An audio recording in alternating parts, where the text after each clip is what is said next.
All right. Good evening, everybody. This is Ferdy with Falcon Talk, and today I have the great, the knowledgeable. I call him the live martial art computer data banks. Anything you want to know about martial arts, he's the man to go to.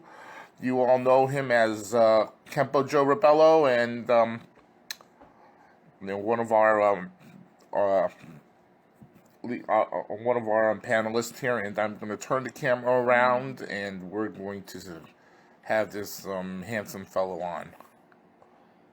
So, turning the camera. Look at that good-looking guy. Happy New Year, Joe. Hey, thanks for all the compliments. The check is in the mail, but Oh, I have direct deposit. Yeah, how's Happy New Year. Hopefully we can get a better year than last. And not only for what's going on in the world, but hopefully we can get back on track with our martial arts, gather with our friends, share techniques, and just enjoy life the way we know it as martial artists. Okay, so as I said, Joe is one of the guys to go to for any art, especially as it's in his name, Kenpo, and we were talking about Kenpo a while ago, and there's so many different, I guess, strains of Kenpo, you can say, and Joe's gonna basically enlighten us, give us the history lesson, and also tell us about the connection of Kenpo with the Karate Kid and the Cobra Kai series. So, Joe, if you want to take it away, and the platform is yours. certainly. Well, again, the first question most people, when discussing Kenpo, is what is Kenpo and where does it come from? Most people, again, when we look at the history of Kenpo, we go back to, of course, mainland China. And in northern China, the term for what was known as Kenpo was Chuanfa. And in Cantonese, it was known as Kunfa or Kenfa, depending on what province you went to or were from. And that basically was a term that referred to the law of the fist. Now, the easiest way to understand Chuanfa is, first of all, when we look historically at Chuanfa in many circles of the Chinese martial arts is considered street fighting. Many times, certain Chinese, when they see the characters for Chuanfa, they're very taken aback, and they have a very, almost a disdain when they see that term. Because in Chinese, basically, those are the guys that are out in the street brawling. That's what they consider. The thug. Now, historically, exactly. And, again, but by the same token, Chuanfa basically during the Qing dynasty, when the Mongols took over mainland China and the revolutionaries were trying to get China back, overthrow the Qing, restore the Ming. I mean, the word Ming dynasty is actually a combination of the character for sun with the character for moon of crescent moon. Because the Chinese believed if you could take the brilliance of the sun and put the brilliance of the moon, remember, in ancient China, the ancient Chinese did not realize that the moon was actually reflecting the rays of the sun and the brilliance of the sun. They thought it had its own luminescence. Mm-hmm. So Ming is the combination of sun and moon together. And that's part of the revolutionary listing of our salutations. But by the same token, many of the revolutionaries who were trying to get the common people to join in the revolution, well, they didn't have 20 years like the monks in the Shaolin Temple, who basically, for lack of a better term, had nothing better to do. And by that I mean that they led a very monastic life. They led a hermit-like life. So a lot of times, if they weren't meditating or cleaning up the temple, and again, when we look at Zen Buddhism or Chan Buddhism, when Damo first came to the Shaolin Temple and he tried to teach the monks his version of Buddhism, they either fell asleep or passed out. So he was very disillusioned with the Shaolin. He actually left them for 9 years and lived in a nearby cave. And if you ever see a Shaolin monk do the one-handed salute, well, that was based on a young monk who went through Damo, and their monks knew he was enlightened, and they went to talk to him and have dissertations with him and try to convince him to come back to the temple. Well, finally, there was this one young monk who kept trying to convince him to do it, and he said, you just don't have what it takes. You're not willing to sacrifice. So the young monk came back one day and, tried to convince him once more, and again, Damo said, you're not willing to give. You're not willing to eat bitter. You're not willing to sacrifice. Isn't there a legend? So the young man took his broadsword in his left hand and chopped off his right arm. Wait. Oh, the monk that was there chopped off his own right arm. You're saying? Yes. Okay, because just a little side note. Wasn't there and I don't know where I saw it, that the monk he just basically stayed at that place and then he turned to stone. That's a legend that I've heard. I don't know. I haven't heard that one. Okay. All right. So, anyways, going back to your story. Yeah. So anyway, so he chops off. So again, Damo heals him and brings him back to the temple. He says, with sacrifice like this, how can I not eat you? Yes. So that's what brought. He had to do something to get the monks. Again, at that point, Shaolin was not a martial temple. The monks were mainly monastic monks. Mm-hmm. So what he did, he taught them a series of simple exercises that he had learned from yoga. Again, Damo originally was an Indian priest, like the founders of Buddhism itself, who basically switched over to become a monk after seeing horrific incidents in his life. Again, Buddhism says all life is suffering. But anyway, fast forwarding to the Qing dynasty and the Mongols taking over China, they didn't have the time to teach them entire kung fu systems. So they taught them rudimentary, basic fundamentals, basic techniques that were extracted from the five animal style of kung fu that they could use to attack the Qing soldiers, the Mongols. This became Chuanfa. This became the foundation, the law of the fifth. Obviously, after the Mongols were kicked out of China and the new republic was placed in fact, many kung fu systems were back and flourished, but Chuanfa was still something that was simple. It was simple, basic, practical self-defense. So it was still utilized, it's still taught. And even in Shaolin, you'll still hear terms about Chuanfa. And again, you'll hear the term, again, when the Westerners first saw kung fu, when the Chinese were explaining, they said the best thing they could refer to was like Chinese boxing. Again, because the Westerners understood what boxing was. Mm-hmm. Now, from there, Chuanfa went from mainland China, and again, also southern China, and the Kunfa or Kenfa, again, Canton, again, areas like that also had their variations on practical self-defense, and of course, street fighting. That method then emigrated to Okinawa. Okinawa was a center for mercantilism, for transferring religion to other places, and overall, where you were promoting a religion, whether you're promoting your trade, whether you were just emigrating, it was a place to stop and resupply yourself, to get more supplies to take you on the next section of the trip, from China to Korea, from China to Japan, from China. Wherever they were going, they needed a central point location. And Okinawa, or the Ryukyu Islands, became that point. And people have to understand the Ryukyu Islands, like Japan, like the Philippines, are a multiple series of islands. It's not one island. It's a series of islands. Mm-hmm. They have dialects, a lot of dialects.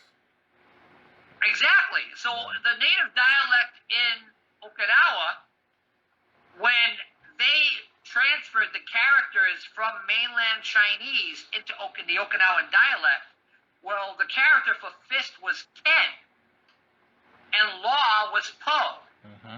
So the Okinawans would use the term Kenpo.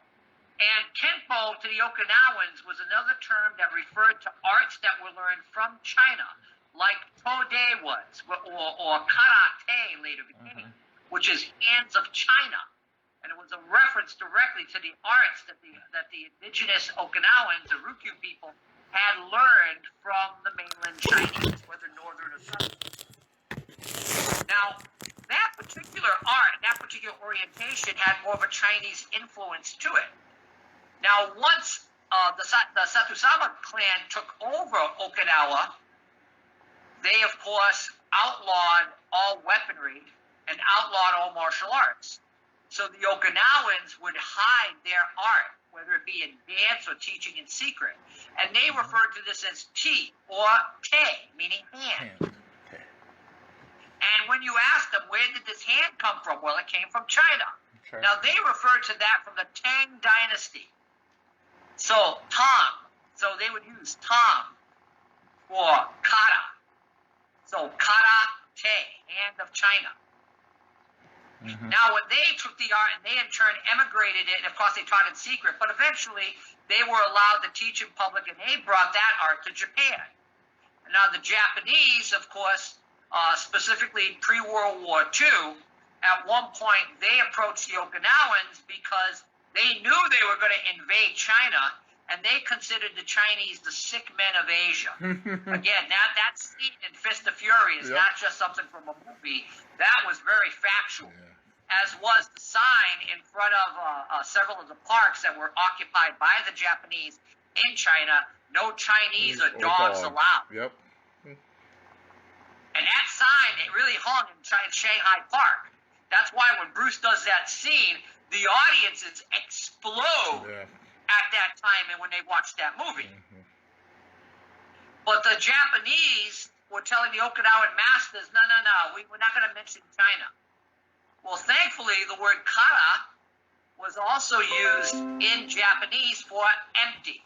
Yes. So they just had to switch the kanji from China, or the Tang Dynasty, to empty, or karate. But the Kenpo was still adhered to. There were still Okinawan masters who didn't like what the Japanese were trying to do to them. Notably, Choki Matobu.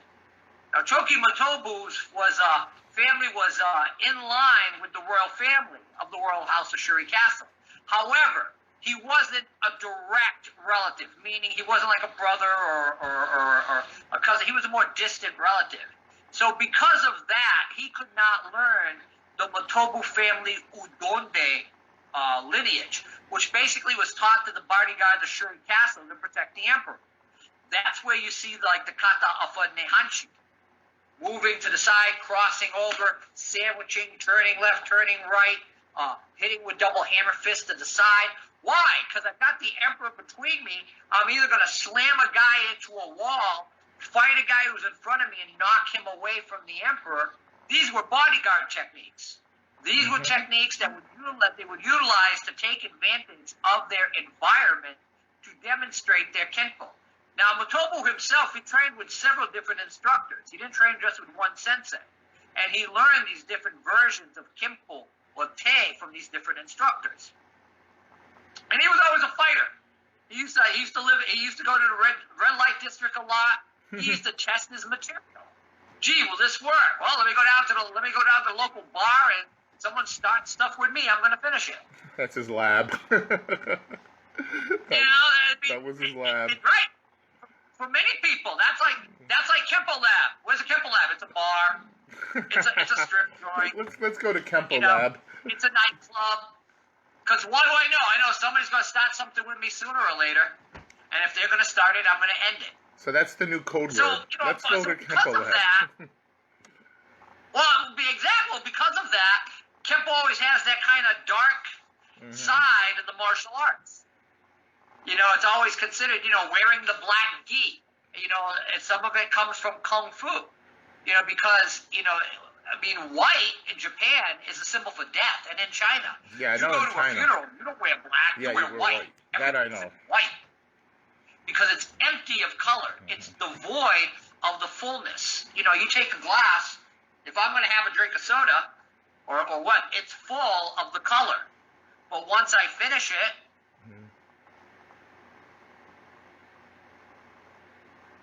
what does it become? It becomes more empty, devoid of whatever fluid is within it.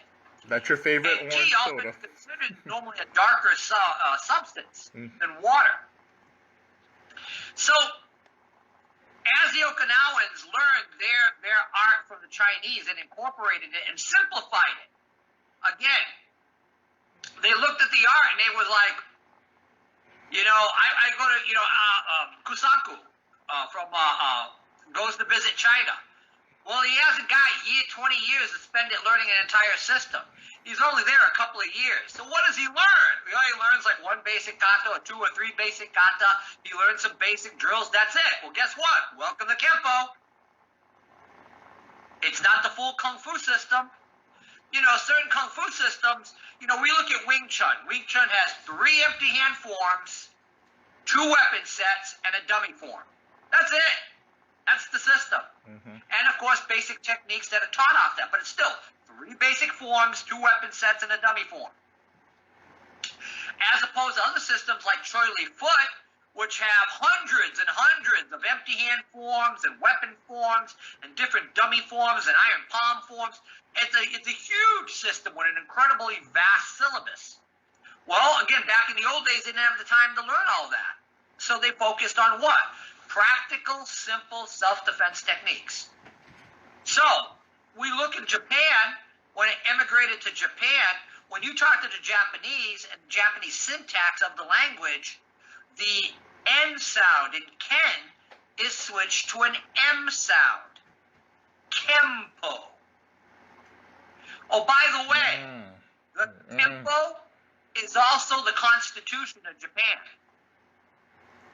Wait, what was that? A lot of people don't realize that. Kenpo? K-E-M? Kenpo. K-E-M-P-O. Now,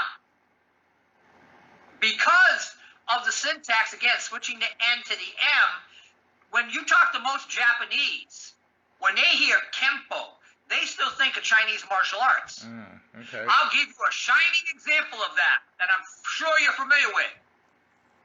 We talked about Kenpo being out of what? Wait, what was that again? We talked about Kenpo? I said we talked about Kenpo being the art of what? Oh, of the Street Fighters, the thugs. Street fighting. Yeah. Well, guess what? There's a Chinese character in the video game Street Fighter, Chun-Li. Okay. When you look and you see what martial art she does, what do you see? Kenpo. Kenpo. And it's listed that way. With an M? This is her learning Kenpo. With an M, right? So the influence, rather than Kung Fu or Wushu, in Japanese syntax, they refer to it as Kenpo. Now, there are several systems of indigenous Japanese Kenpo that have been learned from various sources from China and were emigrated through Okinawa to Japan. One of the most popular systems is Shorinji Kenpo, which was founded by Doshin So. Now, Doshin So was a spy for Japan in China during World War II. So during that time, he was learning indigenous Chinese martial arts as he was passing information to the Japanese during World War II. All right, Joe, let me ask you He something. also studied Joe, you said Shorin-Ryu? No, Shorinji. Oh, Shorinji, okay. Shorinji Kenpo, not Shorin-Ryu. Okay. Though Shorin-Ryu is the Okinawan pronunciation Shaolin. of Shaolin. Yeah, Shaolin, that I know. Right. That's what I was going to ask you. Right. Shorinji is the Japanese translation of Shaolin Su, or the Shaolin Temple. Now, when you look at Doshin So's art of Shorinji Kenpo, you don't see Kung Fu. You see a rudimentarily fighting art utilizing many closed fist strikes and occasional open hand strikes, and then combining it with Daito-Ru Aiki Jiu-Jitsu. Wrist locks, arm bars, throws, and takedowns. If you ever watched the classic Japanese film starring Sonny Chiba called The Killing Machine, that is on the life of Doshin So and Shorinji Kenpo. Ooh, I gotta write that down. Killing Machine. I love Sonny Chiba. Street Fighter, Sonny Chiba. Right, so the movie you want to see where he documents the life of Doshin So, is called The Killing Machine.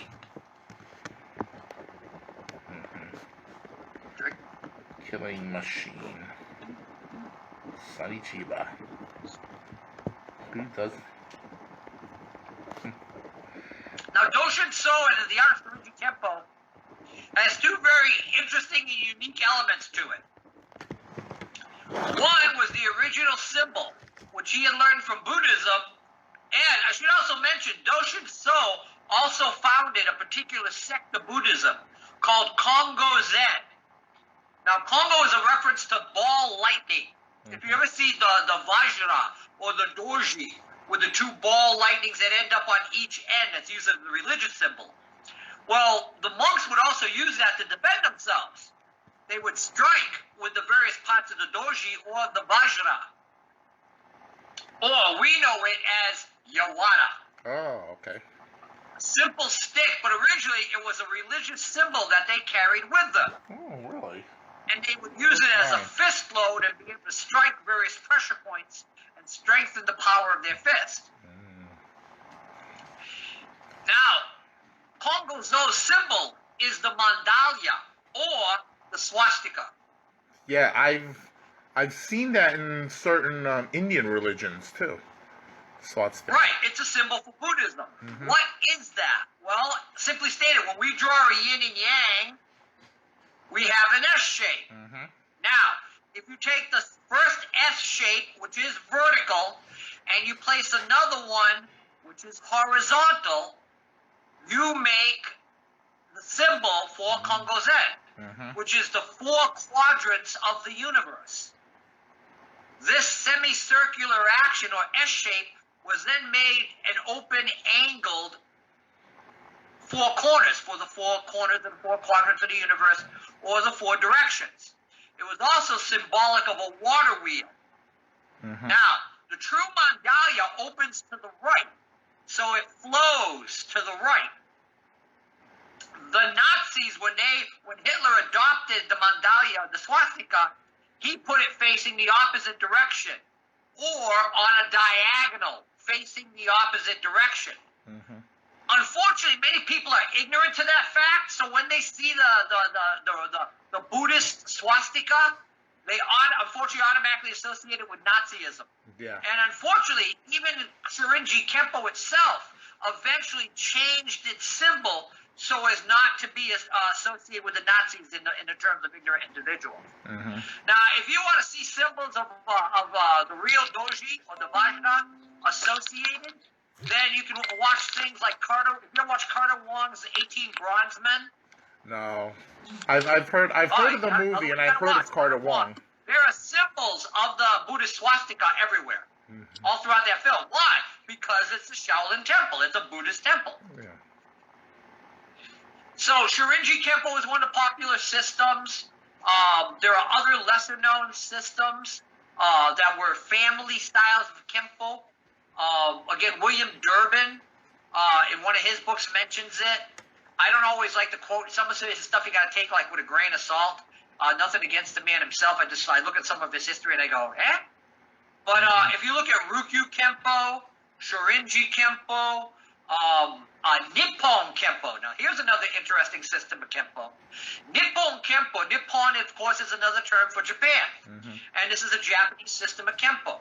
And the founder of this particular system simplified the Kenpo. And again, that's the key about Kenpo as an entity. It's simplified self-defense techniques. It's a technique-driven system, not a form-driven system. The only one of the few exceptions to that in Okinawa is Shikichi Odo's Okinawan Kenpo and also Ryukyu Kenpo that have many forms within it, or kata, and then a kobudo section as well. But when you watch some of the applications in the kata, Shikichi Odo has a very intriguing applications in his kata in relation to practical self-defense. Very intriguing indeed, and very much Kenpo. So Nippon Kenpo is very much later on one of the other systems that influenced it was Kodo. And if you ever see Kodo, it's full contact fighting, got this full headgear with this plastic face mask, or in the old days, you used to wear a kendo headgear and the old leather dole that protected your body. And we all know the classic gloves that I used in Nippon Kenpo, because you can edit this out as I reach over for this. Hold on a moment. You reach out, I'm going to get water. All right.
All right, I'm back. Ah. Okay. All right. So, the founder of Nippon Kenpo, he wanted people to spar. Now, at that time in Kendo, they had a popular type of glove, but unfortunately, it was all together. The hand was one. There was no separation. He wanted to have the ability to punch and strike, like in Kenpo, to kick, keri, or geri, and he also wanted them to be able to grapple and grab and throw.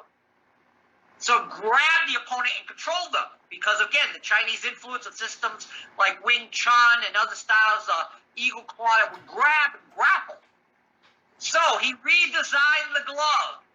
And what did he redesign it into? This. Yeah. And who do we know that used those gloves in the opening scene in Enter the Dragon? Bruce None Lee. other than Bruce Lee. And Sammo Hung.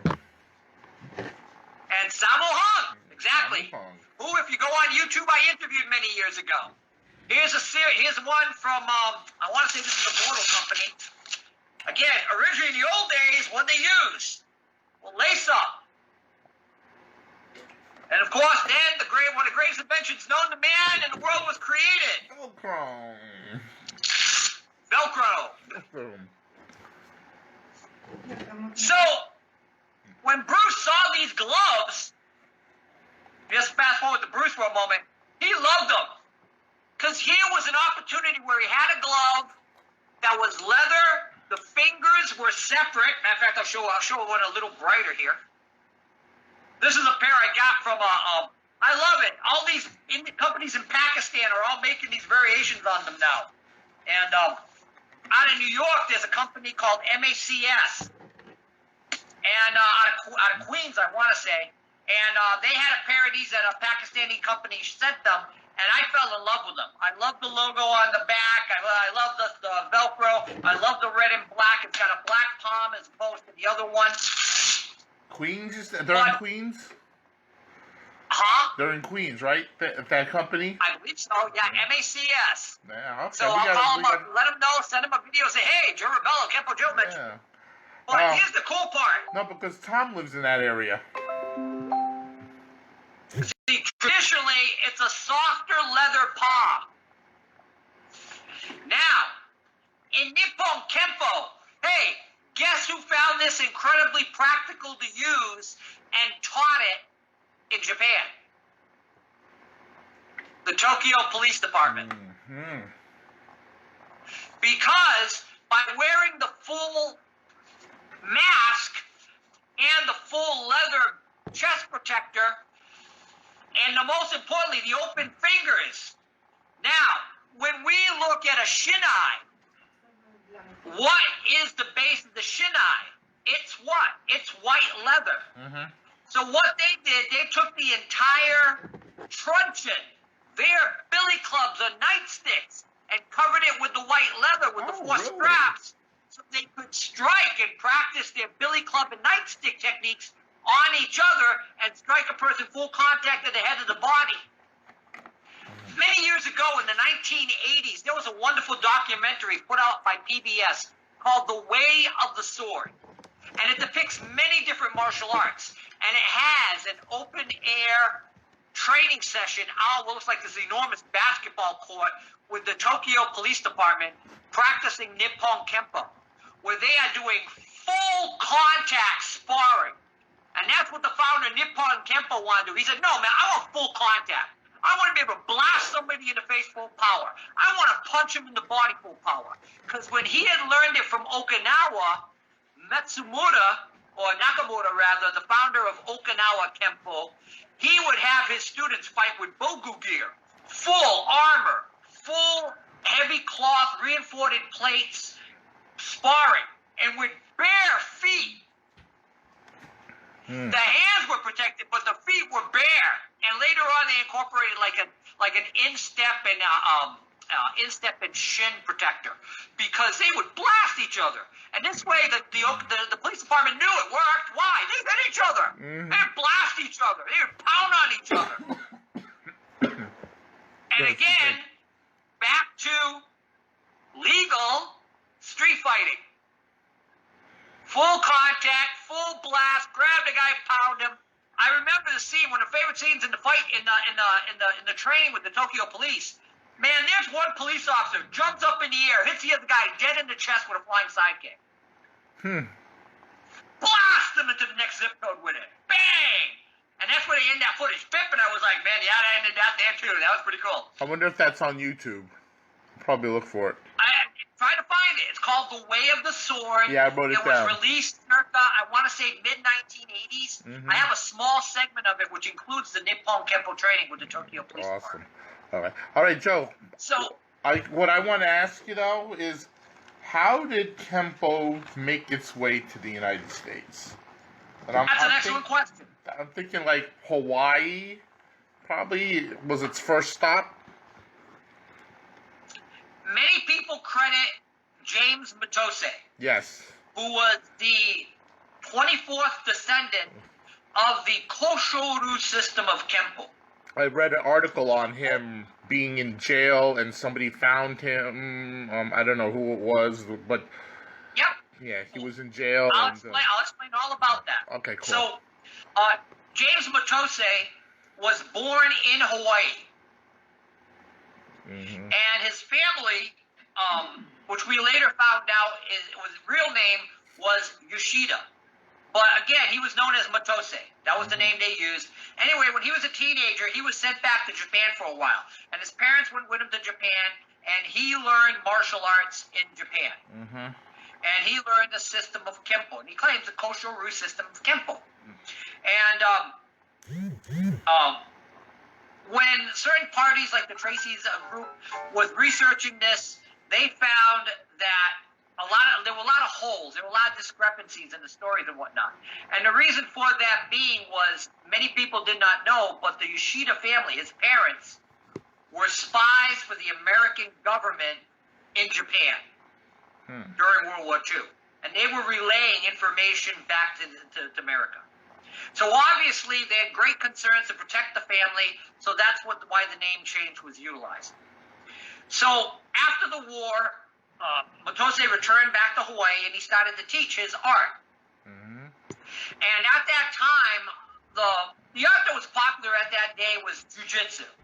Jujitsu was a more common term for martial arts. It was the 1950s. Nobody knew what karate was, or the 40s. What was karate? Nobody knew what karate was. But people knew jujitsu because the Allied forces that occupied Japan, they would study jujitsu from the Japanese and then bring it back to America. So it's a far more popular term than karate. Now, Matose would later write a book. Now, we've been able to prove that actually a lot of the book is a plagiarism from a book on Okinawan karate written by a gentleman by the name of Mutsu. Matter of fact, Mutsu's picture is even in the book. And I have seen that original text. Professor Kimo Ferreira showed me the updated, re-released copy of Mutsu's book. And you can see the pictures, and you can see where Matose got the idea to put this book together. But he also put in different techniques that he had learned as well, and made the book, What is Self-Defense? Now, at the time, he had several students. He had one student, Paul Yamaguchi, another one, Thomas Young, another student, Ata Koei, but I know I'm slaughtering his name, my apologies. And then William Kwai Sun Chow. Yeah, that's the guy that I know, I've heard of. And Right. did he teach Sam? Now, what happened was Matose eventually came to America. He was trying to get, in Hawaii, he actually owned a geisha house. Nice. He owned a bordello. And basically, Chow was the bodyguard he was the doorman. Matose eventually moved to California.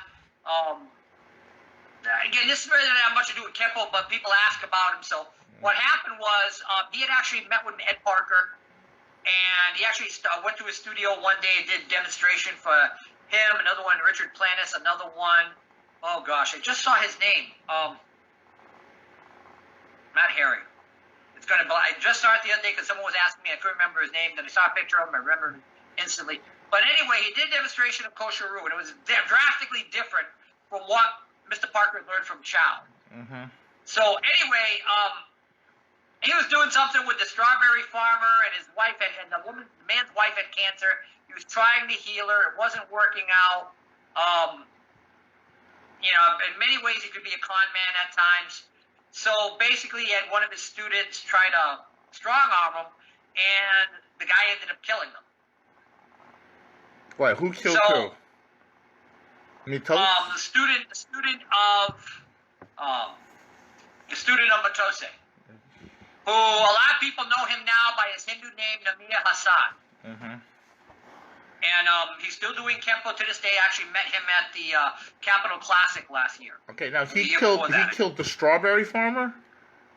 Right. Okay. Now, when Matose was arrested because they arrested him on conspiracy, and at that time, ironically, guess who his defense lawyer was? I have no idea. I'll give you a hint. O.J. Simpson. Oh, Kardashian? Or no, the other guy. Johnny Cochran. Cochran, yeah. Johnny Cochran was Matose's lawyer. But, unfortunately, this was all happening around the time of the Manson murders. Oh. So they brought him up, and you can find it in the court documents. They're available. Mm-hmm. He was like, it's all my fault. I caused this to happen. So because of that, they convicted him on conspiracy, like Charles Manson. Mm-hmm. So that's why Matose spent the rest of his natural life in Folsom Prison. Hmm. Now, there was a German, George Santana, who was a prison guard there. And he was studying in Sacramento. He was studying Tracy Kenpo with Bruce Jutnick. So one day, Bruce Jutnick's going over this Kenpo history lesson. Yeah. And he mentions about Matose and everything. I know this story. And he says, so what happened? So George Santana says, you want to meet him? Hey, Sensei, what happened to Matose? He goes, well, I believe he died. He says, nope. No, I saw James Matose this morning in prison having breakfast. Yeah. He's alive, and he's in Folsom Prison. I don't know where I read that, but yeah, I read that he said he's in Folsom Prison. Yep, I read. So then Bruce Jutnick contacted Matose, and then he started his pilgrimage journey about finding out more about kosher roux. Mm-hmm. Now, before that, we got to go back a little bit. Guess who James Matose's first American kosher roux representative was? I have no idea. Robert Trias, the founder of the United States. No, I didn't know he did Kenpo. I thought he did You got to remember, okay. First of all, you don't have to remember. I'm telling you. Robert Tree originally was not a karateka. When he was in the military, he learned Xingyi Kung Fu. Really? That's the original art he learned. He learned with a Chinese instructor. He learned Xingyi. When he came back to the United States, he wanted to represent, so he contacted all the major karate masters to see who he could get them to teach him and have him represent their style in America. Mm-hmm. So one of the first people he dealt with was Matose. If you look in Robert Tree's book, My Hand is My Sword, you will see in the background, through all their basics, is the Kosharu crest, the Shochikuba. Okay. Which shows pine, bamboo, and plum tree. And then it has the three, the fist, the open hands, and the prayer position. Mm-hmm. It's a very intriguing crest, because when you look at it, I mean, you'll see in Japanese samurai families the idea of the circle and three major dots, but you won't see those three hand positions. And ironically, Shochikubai is also a very popular alcoholic beverage. But anyway, so that's an orientation of Kosharu, and then it went. Then of course, Bruce Jutnick contacted James Matose. He brought in other individuals that he knew, like Rick Alamany, who eventually were all recognized by Matose. And people said to say there was no way they could ever do classes. Yes and no. Again, a lot of it was philosophical, explaining different principles. And then Bruce really, took all that information and went out to the world and tried to find as many different people that he could find who were students of Matose. Matter of fact, I helped him find one of those people, as a matter of fact. We were at a tournament in New England. And Bruce Jutnick, Lou Desmaris, and Bob Leakey. Bob Leakey did Aikido. Lou Desmaris did Enshindo, which was a variation on the New England-based Kenpo system, and Jiu-Jitsu, and, of course, Hanshi Jutnick with Kosharu. Mm-hmm. So he's looking at me, he points to one person, he says, I'm saying, who's that person to wear that patch? He's wearing the Shochikubai. He's wearing Matose's patch. And I said, well, actually, he's got all the right in the world. You remember my name of Greg Creasy? And he was like, well, why? I said, because his instructor trained with Matose. He's like, what? I said, yeah, Robert Hull from Maine trained with James Matose. Let me introduce you. And that's how that started. But, so that's a little bit of Kosharu. And again, Thomas Matose, the adopted I want to say the biological son or adopted son of James Matose, is also doing Kosharu, and him and Jutnick are doing different versions. Bruce calls the system Kosho Shore, because of Robert Tree is going back. The two masters who contacted him after Matose was Yamaguchi for Goju-Ryu and the Grandmaster of the Shore system. So he switched it from Kenpo to Goju Shore, Shore Goju, which later he switched to Shurite. Mm-hmm. But anyway, so going on to Kenpo. All right, so we go to another source of Kenpo, one other main source, Professor William Kwai-Sun Chow. Yes. Now, Professor Chow's father, and again, we had different stories. Some people say he was a monk. Some people say, well, monks don't get married. And he got married twice. Mm-hmm. Not Chow, but his father. His father. I believe at the maximum, I think they had 12 or 14 children total in the family. Mm-hmm. And at one point, Chow's father decided to go back to China. And he was like, an option not to go, because he was born in Hawaii. So he didn't have to go, he didn't want to. So he met up with James Matose and started training in Kosharu Kenpo. Okay. And got his black belt from Matose. Now, a lot of people don't mention this, and they really should. The key thing about what Professor William Chow was the fact he was half Hawaiian and half Chinese. So because he was Chinese and not Japanese like Matose, he was far easier to ingratiate himself to the Chinese martial arts community. Uh-huh. Now, his brother, John, wanted to learn jiu-jitsu. So William Chow brought his brother to Seishiro Henry Okazaki, who is the founder of Danzan-ryu Jiu-Jitsu. Mm-hmm. I've heard of him. I've heard of him. Mountain. Mm-hmm. So Danzan-ryu means golden mountain, and it was a reference to the sandalwood trees that were given to the Hawaiian Islands by the Chinese that flourished all throughout the Hawaiian Islands.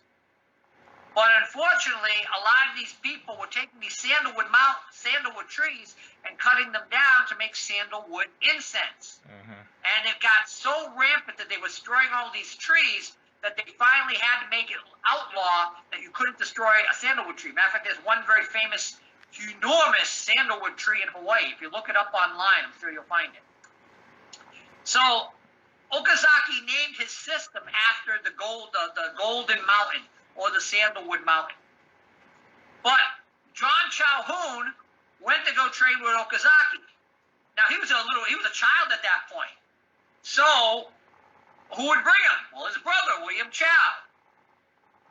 Okazaki knew Chow. He knew Chow through Matose, and he knew Matose.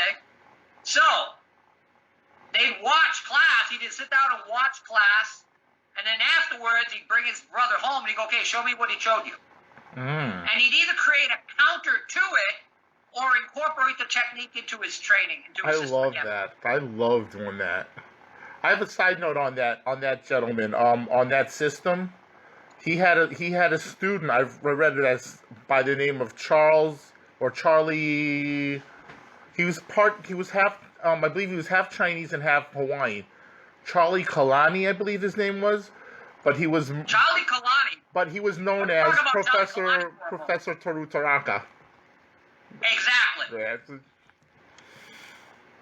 Mm-hmm. Yep. Oh, by the way, here's a Kenpo side note. Mm-hmm. Charlie Kalani, a.k.a. Toru Tanaka, went to the same high school as Ed Parker. Yeah. They were on the football team together. They said that guy was Many years later, nicest guy. When Mr. Parker formulated the IKKA, the International Kenpo Karate Association, normally, if you were studying Ed Parker's system, the highest rank you could get, legitimately, was 7th. Mm-hmm. Anyone who got an 8th, 9th, or 10th degree from Ed Parker got it in either their system of Kenpo or another martial art. Charlie Kalani held an 8th degree black belt in Kenpo from Ed Parker through the IKKA. Really? In recognition of his training with him in Hawaii and also his training in Jiu-Jitsu. Other people that were promoted above 8th degree or above were people like Professor Nick Serio, Kalai Griffin. Again, most of the people were people that were in other martial arts or had done substantial contributions to the arts, such as Elvis Presley, who received his 8th and his 9th from Mr. Parker through the IKKA. But it was for things that he gave back, not only to Kenpo, but the martial arts community as a whole. So, Professor Chow also learned Chinese martial arts with certain different Kung Fu practitioners. And he incorporated those poison hand strikes and the different animal-based style strikes into his Kenpo. And that became Kata Ho Kenpo. Now, Kata Ho, it means, Kata, again, reference to China, Ho, harmony. So the harmony of China. Matter of fact, there's a wonderful book out right now that one of Professor Chow's top disciples was William Chun Sr. And his son, William Chun Jr., has just released a brand new book on the history of the Chow lineage of Kenpo. And I got to get a copy. I was talking to one of my students, I'll get your copy. And he got sick, and I was like, okay, give me a copy, you know. Wasn't but his top student... And watching him demonstrate Professor Chow's art. So, Chow, in turn, he taught at the Nuanu YMCA. He either taught out in public parks, but the Nuanu YMCA is what he's world renowned for. And in those classes, there was a young man who originally was a staunch Mormon, Church of Latter-day Saints member, and his name was Edmund Kealoha Parker. And Edmund one day went to temple, went to the Church of Latter-day Saints, and one of the fellow church members there was a gentleman by the name of Frank Chow. And Frank Chow was talking about how he defeated the local bully. Now, Ed Parker knew that local bully, and he knew he was a pretty tough guy. So when he first heard Frank Chow talking about this, the first thing he thought was, I can't believe it. Here's this guy lying in church. Well, afterwards, they went outside, and then Frank Chow demonstrated how he had defeated the local bully. And once Ed Parker saw Frank Chow demonstrate, he realized that, in fact, he had defeated the bully. And he asked him to teach him. So Frank Chow taught Ed Parker for a while, and then he said, hey, I've taught you everything I know. You've got to go to my brother Willie. So he went to the Nuanu YMCA and started training with William Chow. Now, one of the seniors in that class was a gentleman by the name of Adriano Emperado. Ah, Kenpo. Right. Adriano Emperado, along with 4 associates, was the creator and founder of Kenpo. And he was the first person ever promoted the 5th degree black belt by Professor Chow. So, and by the way, people always say professor. William Chow had a limited education. He didn't write that well, different things. They say, how the heck did he ever become a professor? That actually came from Danzanryu Jiu-Jitsu. Once you became a 5th degree black belt in Danzanryu, you were awarded the title professor because you professed to have a higher level of knowledge. So Professor Chow utilized that title. Now, whether he was given it by the Danzanryu people or not, I don't know. But I know he was referred to as Professor Chow. So he started incorporating this, and another important feature he used was the term Dienshui, which means the death touch. And Professor Chow was fascinated with different poison hand strikes and also the hand conditioning for iron palm and iron finger and iron claw training. And this was confirmed to me by Nick Sirio. This was confirmed to me by Bill Massarelli. This was confirmed by Joe Kevin, who was a lawyer in Hawaii, who trained directly with Chow. This was confirmed by Sam Kuoha. I've had numerous Chow students all confirm these various facts. So Ed Parker, originally, when he was training with with Chow, and the draft came about for Vietnam, well, rather than be drafted, he volunteered for the Coast Guard. And luckily, he was stationed in Hawaii, so he could continue training with Chow. Now, his goal was to go to, again, where do all good Mormons go to learn for their advanced education? Utah? You bet. Right? Brigham Young University, BYU. So, like every good Mormon boy, he went to BYU. And, of course, he had done his missionary work as per the Church of Latter-day Saints. Yeah. But he also started a karate club there at BYU. His first student was in black belt was a gentleman by the name of Taos Breeder. And after being at BYU, he decided to emigrate to America. And like the old phrase goes, that little old lady from where? I don't know what that phrase is. Little old lady from? I don't know. Pasadena. Joe, just continue. Little old lady from Pasadena. Yeah, just keep on going. I'm just gonna give my mother something to eat. While you're still on film. You're still live. So you can continue while I get her something. I'm just gonna run to the kitchen. Yeah. Soup. Yeah. Go ahead, Joe. Keep on going. After Ed Parker taught at Brigham Young University, he immigrated to Pasadena, and then he started up his classes there. And he had a small location off Walnut Street, and it opened to his much larger location, which many people know throughout the world as the Ed Parker Karate Studio. Now, Ed Parker's karate didn't just stop with Chow. When he came to the West Coast, and specifically California, he was able, through various individuals and introductions, to meet with different Chinese martial artists. Notably, James Yim Lee who taught Silam or style the Kung Bruce Fu. Lee. And his most famous student was a gentleman named Al Novak. And also people like Ming Lum, also Lao Bun. And he also later on met up with Jimmy Wing Wu. Yeah. And he would work with all these different individuals and being invited to watch these different demonstrations of Kung Fu, many times recording them and then going back and looking at the material because he only had so much material. But as I always say, regarding the history of Kenpo, many times when Kenpo was predicated in a particular area, in the land of the blind, the one-eyed man is king.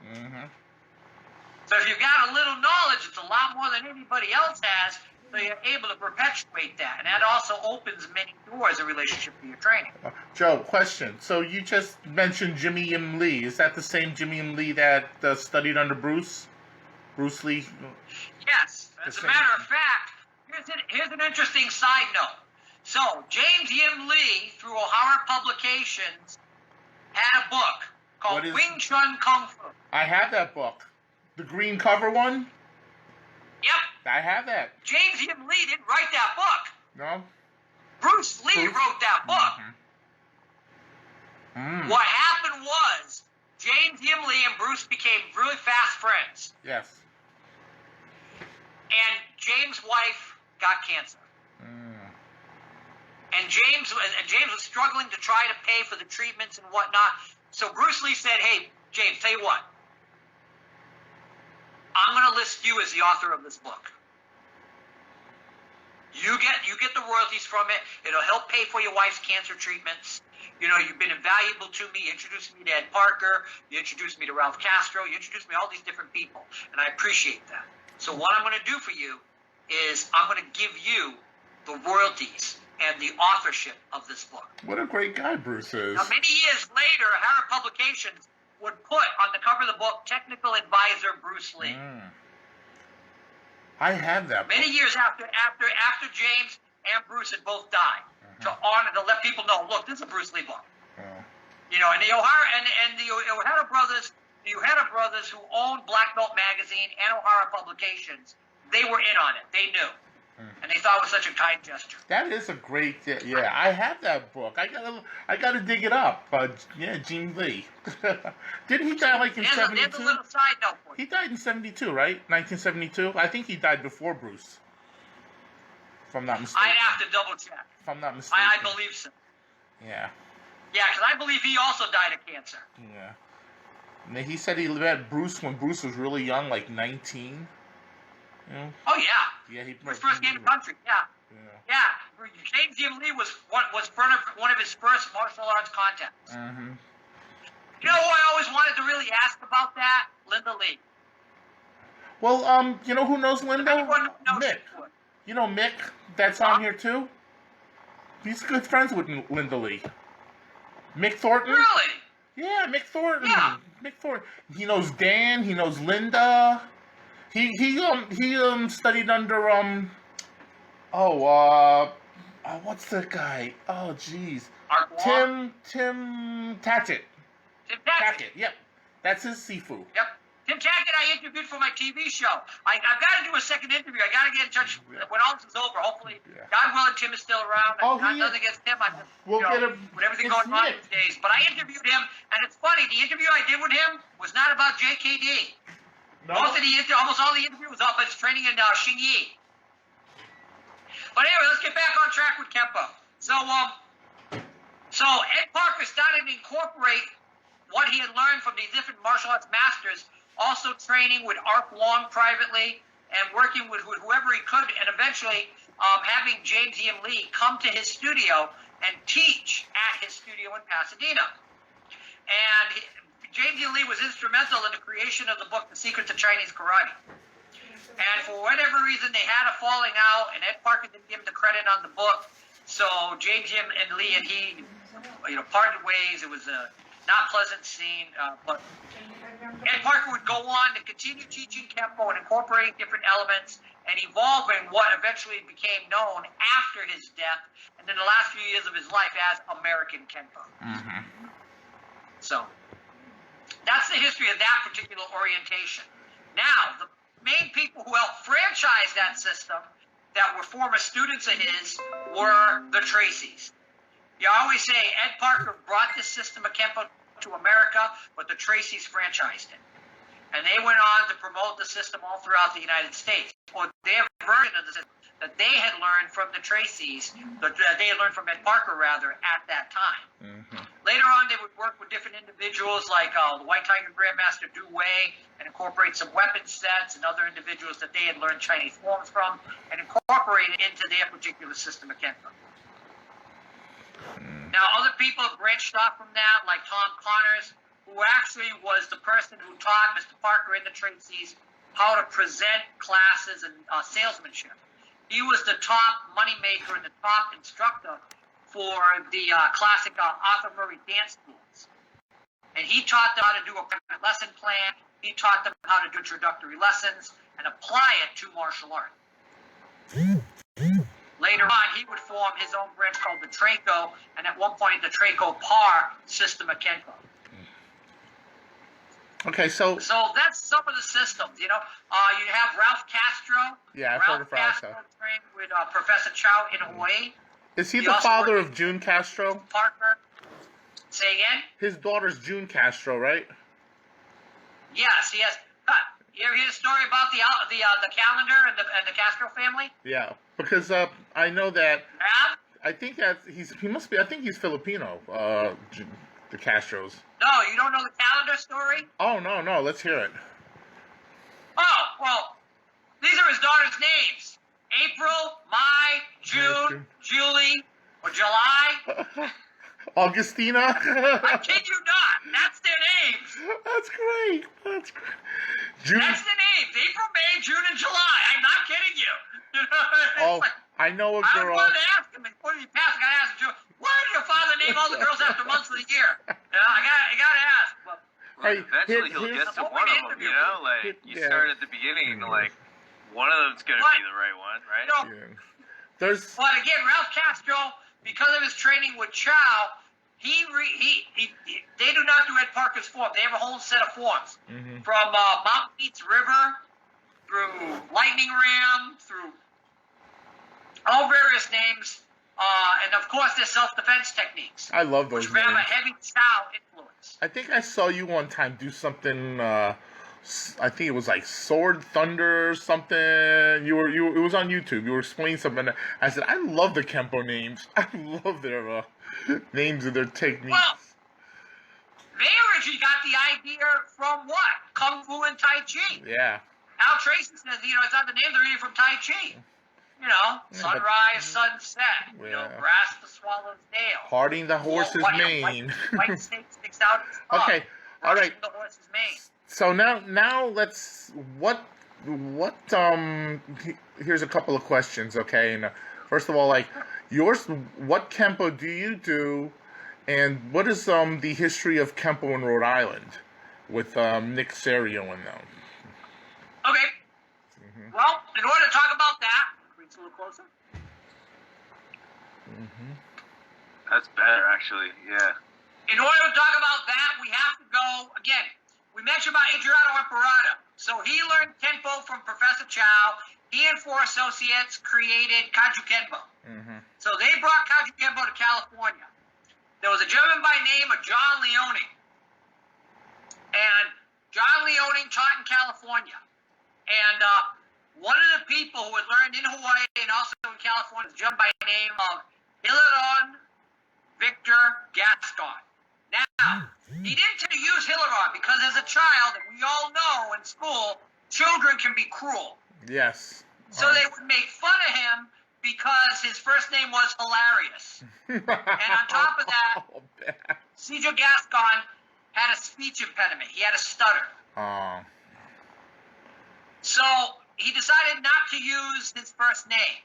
Instead, he used his middle name, which was Victor. Now, he had a nickname. Just as Adriano Imperato's nickname was Lanoy, Victor Gascon's nickname was Sonny. Wow. And he had a nickname. He's called Sonny Gas. Okay. And yeah. He was a tough guy. He was, you didn't pay your dues to the stevedores, maybe you got a visit by Sonny Gas, and maybe you didn't.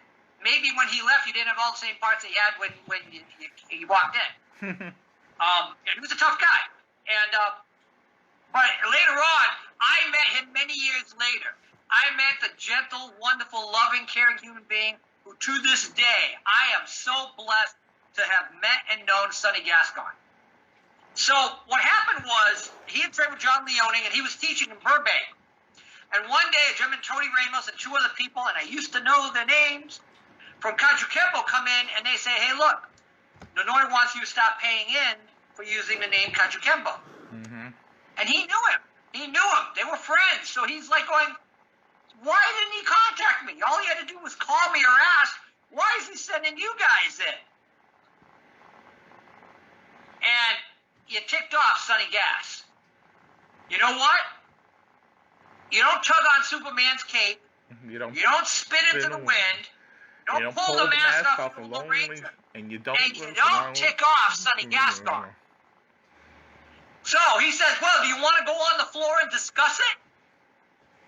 No, we're just here passing a message. Well, I'm going to pass a message to you. I'm done with Kaju Kenpo. So he contacts his brother-in-law, Walter Godin, who, by the way, was a student of Adriano Imperado's brother, Joe Imperado, who sadly was stabbed in the Pink Flamingo Club and killed. And it's very ironic, because the person who stabbed him and killed him, he died yesterday in prison in Hawaii. Really? 82 years of age. Who was it? What? Go ahead. Yeah, who was the guy that stabbed? I want to say it starts with an S. It's a longer Japanese name. Not Shimuku. Oh, okay. I'll have to look. But if I'm not mistaken, I posted it on my Facebook page. Now, why did he stab him? Over a woman. Oh, okay. Joe Imperado was going out with this local dancer and waitress, and the other guy wanted to go out with her and whatnot, so they got in a fight outside, and the guy stabbed him with a knife. And instead of going to the hospital, he decided to go home and bled to death. Oh. Yeah.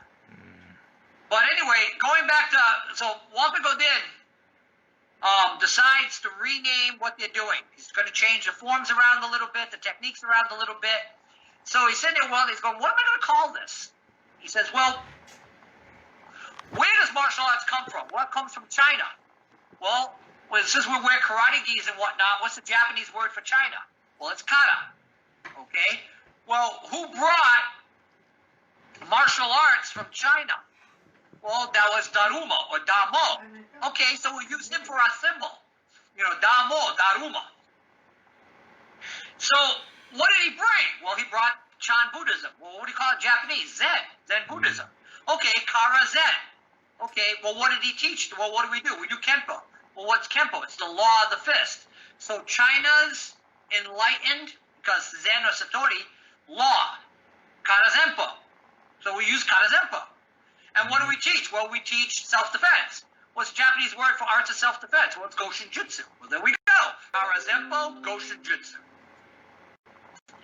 So, Sonny Gascon is teaching Kenpo Goshin Jutsu in California.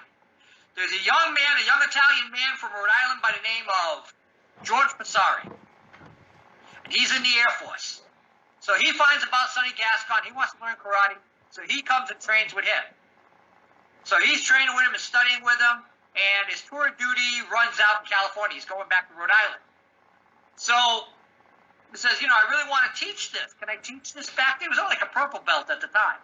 But again, what did I say earlier? Repeat after me. In the land of the blind, One-eye leads. The guy with one-eyed man is king. Well, one-eyed man is king, yeah. Because he can see with that one eye where everybody else is blind. He had that knowledge in martial arts. When he went back to Rhode Island, guess what? As a purple very few people were doing martial arts. It was the 1960s. I wasn't even born. So he opened the studio on Warwick Avenue. Now, as he's teaching this, hold on, Joe. He has this auto mechanic from Boston. Hold on, Joe. Come in to train with him. What was the guy's name again? That man's name was Nick Serio. No, what was the first guy's name? The one who opened the purple belt guy? What was his name? The first person to open up a Kenpo school on the East Coast in Rhode Island was George Passari. George Passari. I want to. Now, right now, I'm on the International Kenpo Grandmasters Council, which was created by George Passari as a way to continue the lineage of Kenpo and the legacy. And I'm very honored to be involved in that. Did he go back to? Would he travel to California to continue his studies and then come back to Rhode Island and teach? Or I don't know. Many years later, he brought Sonny Gascon here to New England, here in Rhode Island. Matter of fact, they did a big training camp actually in Westport, Massachusetts, right near where I live in New Bedford. Okay, because and I didn't find out about it 2 years later, too much later. Okay. But eventually, Sonny would recognize him as one of the main inheritors of Karazempo, award him his red belt, his 10th degree. He also awarded certain of his students, Roger Carpenter, also Donna Vinbury. And then later on, again, we expanded more, Passari would, into this organization to continue his art and the legacy of Kenpo in New England. So he in turn taught Nick Serio. Now, Nick Serio trained with George Passari, and then after he left, he got involved with the AKA, the American Karate Association, through Ernest Lee. There, he would work with the weapons advisors Fumio Demura and Tadashi Yamashita and add weapon training into the art. In the late 1960s, he decided he had met with Ed Parker and was a member of Ed Parker's IKK for a short time.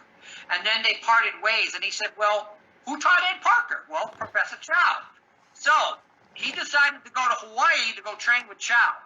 But of course, if you're going to train in a martial art and you're going to practice a technique-based art, who do you need? you need an uke. You bet. You need an uke. You need someone to train with. So one of his best friends was a gentleman from Fall River, Massachusetts, by the name of William Massarelli. Now, William Massarelli had learned boxing as a child with his father and also jiu-jitsu. That sounded. He learned judo and jiu-jitsu. So he went to go train with Nick Serio. They became fast friends. They became the perfect training partners. Why? They were the same height. They were both shorter gentlemen, but they were the same height. So, I mean, that's always the perfect uke. So he talked to Bill Massarelli. They would compete in tournaments together, and he'd like going, hey, look, I'm going to go train with Chow. Come with me. You know, we'll do some training with Chow. We'll go on the beach at Waikiki, check out a couple of the Wahinis, you know, check out the Hawaiian girls. So, Bill Massarelli, go down there. Well, at the time, Professor Chow had this religious epiphany. So when they get down there to train with Chow, Chow's making him do Bible study every day and read the Bible. And Massarelli looks at Nick Serio and goes, Nick, what are we going to do, man? We haven't trained yet with this guy. We're doing Bible study, for gosh sake. We haven't been to the beach once. What are we going to do? He says, give it time, man. Give it time. It'll happen. It'll happen. After a few days, 1 o'clock in the morning, they're sleeping. The lights go on. There's Chow in his full uniform. I've had a vision. Now we train. Like a movie. And he proceeds to work with them. Now, not only is he working with them, he brings them to all the local Hawaiian schools. Oh, these are my students from Hawaii, from America. You fight them.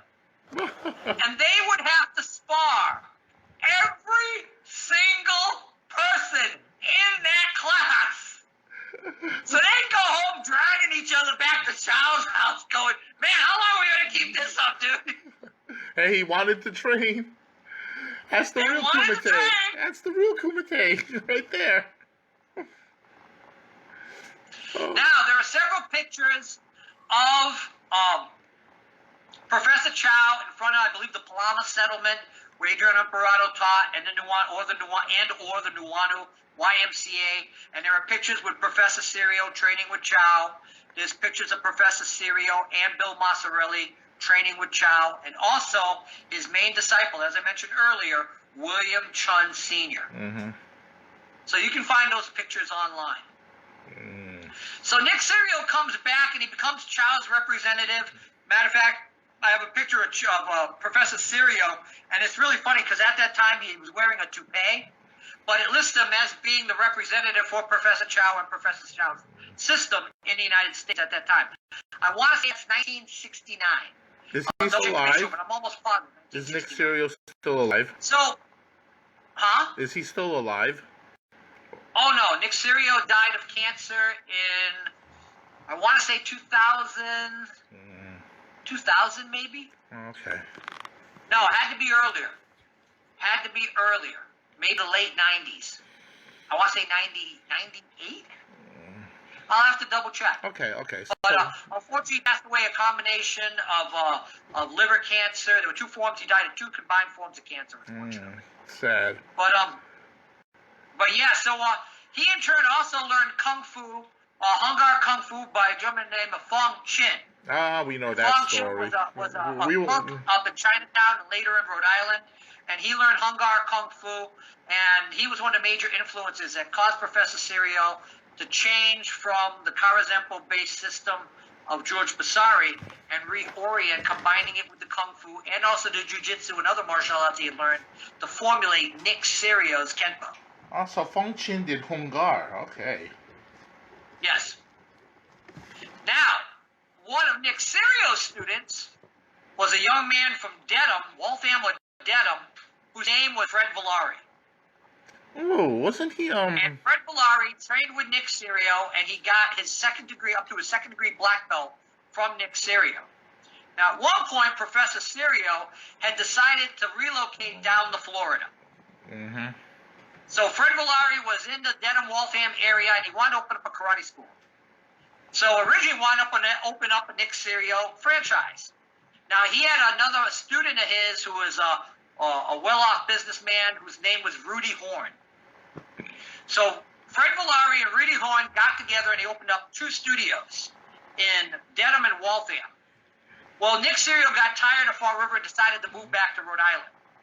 So Fred Villari contacted, said, hey, look, we got these two schools. We want to make them Nick Serio franchise. And he goes, what are you talking about? Why didn't you contact me?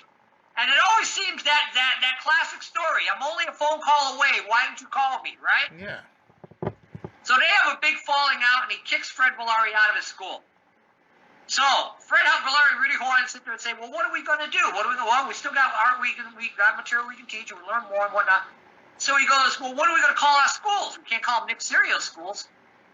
He says, well, we're two studios that are united under our training, so why don't we call it United Studios of Self-Defense? So that's how the original United Studios came under Fred Villari. Now, Fred Villari obviously later on was influenced by the Tracy Kenpo system in their business model, and he was the one who decided to franchise this system of Kenpo through the United Studios of Self-Defense banner. Okay. And that's how that particular system of Kenpo became popular. Later, Fred Villari in the 1980s would rename the system from Kenpo Karate to Shaolin Kenpo. Kenpo with an M. So when you see that lineage, that's the lineage that comes down from Fred Villari on down. Fred Villari on down through, Charlie Matera, Fred Bagley, Steve Damasco, all throughout that lineage, all comes from that Shaolin Kenpo. Steve Damasco did Kenpo? I thought he did Kung Fu. Later on, when they wanted, because people would ask them, where's the Shaolin in your Shaolin Kenpo? They decided to get involved with the Shaolin Temple, bring tours down there, help them out financially, have a big, huge, granite-like plaque put out for United Studios. Later on, Steve Damasco and Charlie Matera would part ways. When they decided to leave Fred Villari, who later changed it from United Studios to Fred Villari Studios, Charlie Matera decided to pick up the name United Studios of Self-Defense, and he started that particular franchise. Then Steve Damasco, he was training in Tiger Claw and Black Tiger Kung Fu out of New York, and also training with the Shaolin monks. So he branched off, and he did his own Steve Damasco's Shaolin Kenpo Kung Fu, but it all comes from that same orientation. They're still doing the old Karazempo Goshin Jutsu combinations. They're still basically doing the Karazempo Goshin Jutsu forms, as well as the Okinawan and Japanese-based pinyan forms that Nick Serio had added to Nick Serio's Kenpo, and the Tomori-Ryu system of Rohai, a crane on a rock, that they refer to as statue of the crane, or erroneously writing it as stature of the crane. It was just a misprint and a spelling mistake, and they kept it as law. You said the Pinan katas? The Pinan katas, isn't that Okinawan? Yes. Piana katas. Yeah. And when you look in our system of Kenpo, meaning the New England-based system of Kenpo, the first two pinans are pinans, the Taikyoku forms. Now, here's an interesting thing. So, matter of fact, I'm doing a video on this week, so I can talk about it here. When you look at that system, and you look at the two pinyan, which is an H pattern, which ironically, because of the New England accent, many people pronounce it pinyan. Two pinyan was Professor Serio's homage to Professor Chow. And what he did, he took certain hand strikes that Professor Chow had taught him in Hawaii, and he incorporated them to create two pinyan. So this way, he could show Professor Chow, see, we're doing the basics that you taught us in Hawaii. Very and good. another form that he had learned was a form called Hansuki, which actually was created and taught by Professor Chow's main disciple, William Chun Sr. And Nick Serio had learned that form and then brought it back with him to New England.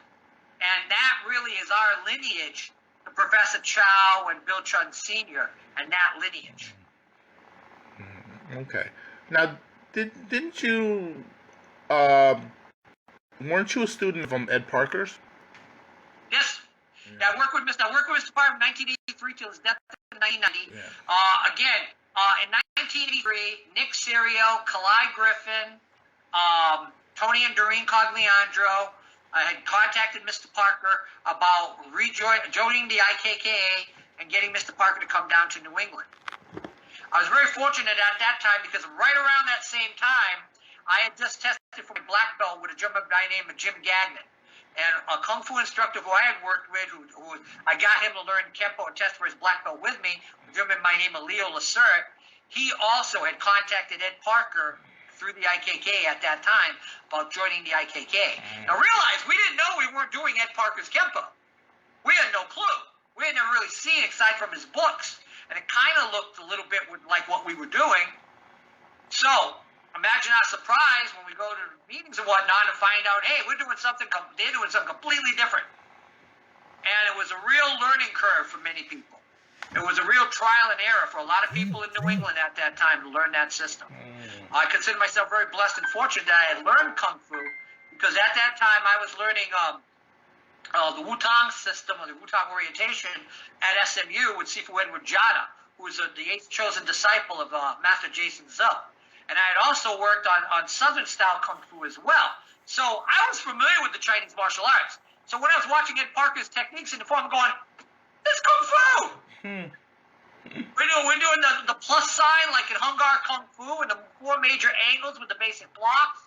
You know, the number 10 form. I'm like going, wow, all the advanced forms are technique-based forms. I'm going, wow, I look at the basics. I'm like going, this Kung Fu.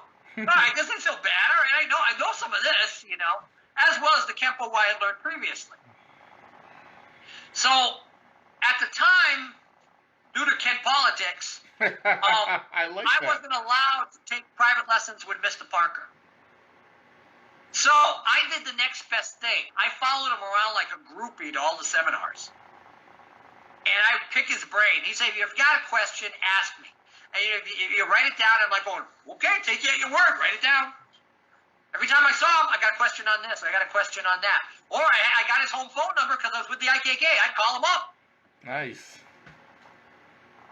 It was funny because one time I called him up during Jeff Speakman's classes, asking about a hand sword, the knife hand, of all things, right? But there was a method to the madness of why I asked, because it was instrumental and a keystone of the entire system. So if you were doing it wrong and doing it like this, well, that wasn't the way it was supposed to be done initially. You know, you block, you kick, you chop, you anchor your elbow. Well, guess what?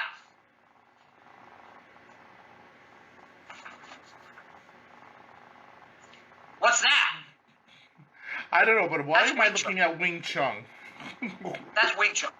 So, from Bruce, he learned to anchor his elbow and work on the center line and triangulate force so he could hold it in place.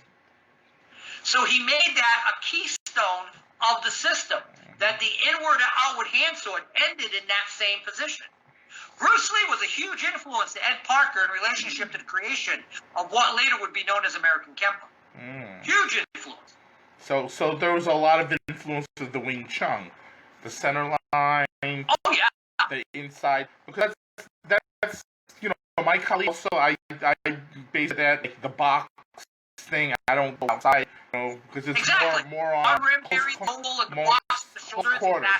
It's more than angling yourself, and I like to call it like getting into getting out of his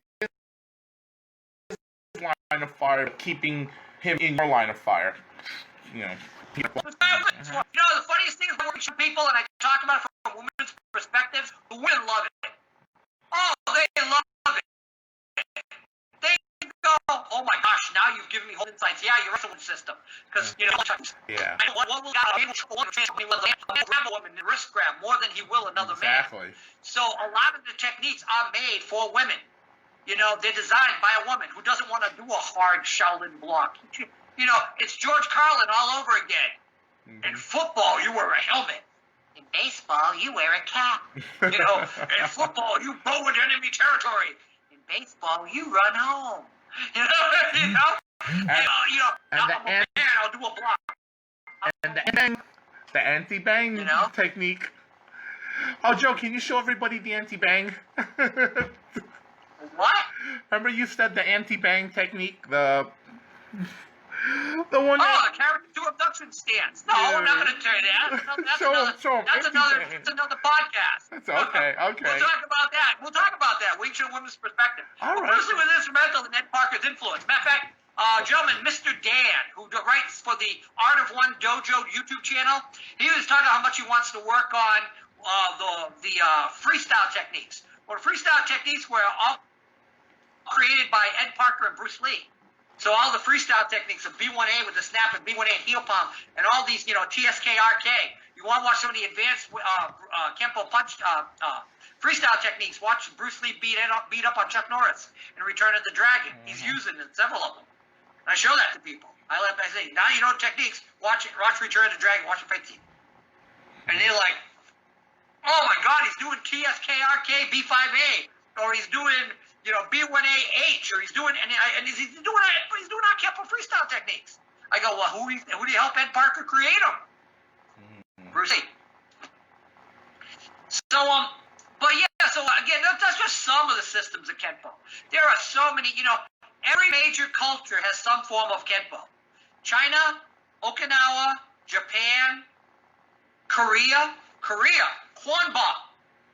Now, you want to talk to me about Tang Soo Do. And he was saying about, Tang Soo Do. Tang Soo Do has a whole series of self-defense techniques. In Korean, it's called Hoshin Sul. Yeah, Hoshin Sul. Hey, what do you think the Japanese pronunciation of Hoshin Sul is? Goshin Jutsu. 30% of the 90 self-defense techniques in Tang Soo Do are Taekyon, Korean kicking techniques. 30% of them are Yusul, or the Korean pronunciation of Jiu-Jitsu. And the other, 33 and a third, the other 33 and a third % is Kwanba, the Korean pronunciation of Kenpo. I've done seminars in Tang Soo Do schools where I'll show them which one are Kenpo techniques and why. So isn't the Pinan kata found also in Tang Soo Do? I read an article about that. Basic Taikyoku. Well, what is Tang Soo Do? China. Tang Soo Do is the Korean pronunciation of Karate Do. What could the Koreans practice during the Japanese occupation during World War II? They practiced karate. Karate, exactly. They practiced Shotokan. And by the way, some people claim even Ishinryu, but the time frame doesn't jive. Yeah. I think it's more towards Shorin, maybe Shorinryu, or the older Okinawan styles. But because what did the Japanese learn from? Well, they learned from the Okinawan masters. Mm-hmm. And remember, hey, what was the central point that if you were traveling anywhere in the Orient, that you had to stop for supplies? Okinawa. Mm-hmm. Exactly. Yeah, I mean, Taekwondo, Now, most of the Taekwondo hand techniques are from Shotokan. Exactly. Mm-hmm. Because Taekyon, as a rule, doesn't have hand techniques. Well, Taekwondo was a folk dance. If you basically. follow It was a arts game. like Buksuwan and Hwarang Do, they'll talk about the royal martial arts and the Buddhist martial arts. And when I look at it many times, on its most basic level, people say, a Sibpal Gi is another one, the 18 hand. When I look at that art, people say, well, what do you think? I think it's Korean Kung Fu. Mm-hmm. And I have high-ranking friends. A friend of mine is Gene Kaz, who trained in Tianchen Pai and high-ranking in Kuk Sul Wan, a wonderful martial artist and a great person. Very, very shot from the hip kind of guy. He'll tell you exactly what he thinks. And I like that. But when you watch Kuk Sul Wan, you definitely see that Chinese influence in there. No. But Kwamba is the Korean version of Kenpo. Hey, got a question for you. Who's the most famous Korean martial artist who doesn't do Korean martial arts? Korean martial artist that doesn't do Korean martial arts? Yep. Oh, they made a couple of movies about his life. I think. Oh, I know. Mas Oyama. Matsutsu Oyama. Right. You know the first martial art Mas Oyama ever studied was? Was it Daitaru? Kenpo. Oh, it was Kenpo. 18-hand system of Kenpo or Kwamba. Yeah, Mas Oyama, the God Hand. Mm-hmm. When you said that, they made a movie about it. What came to me? Mas Oyama. Because you always think of him as Japanese, but he was Korean. He was Korean. Sunny Chiba, and then they made a recent one in Korea. I have it. Oh yeah, Fighter in the Wind. Fighter in the Wind. You can watch that on YouTube. And I have some of the one Sunny Shiba did. Yeah. Well, the idea he got of the multiple hand positions that he put in his karate books, like what is karate and this is karate, got that idea from Kenpo. So you could see the different points of movement on the different strikes and how they were applied. And remember, besides Shotokan, what was the other art that Masoyama studied that was Okinawan? I don't know what he studied. All I know is he created Kyokushin, but I didn't know. Kyokushin. Kyokushin. The other art he learned was Goju. He learned from the cat, Yamaguchi. Oh yes, that's right, Goju. It was Matter of fact, you see footage and of the 18th fist, right? Masoyama wearing a hanshi belt, a red belt with a black trim along the edge. And that was awarded to him by Yamaguchi. Yeah, Tito Lu studied with Yamaguchi. Lu, yeah. I gotta call him. He's in the hospital. Yeah. Well, say again? Tito Lu, Grandmaster Lu. Luel. You remember? He's on our panel. He's on our panel. Oh, I didn't know he was in the hospital. Yeah. He was with he learned from Yamaguchi Sensei and from Huang Qi. Wow. Yeah. Huang Qi's come to Bedford. He had a rep here, Kwan Sup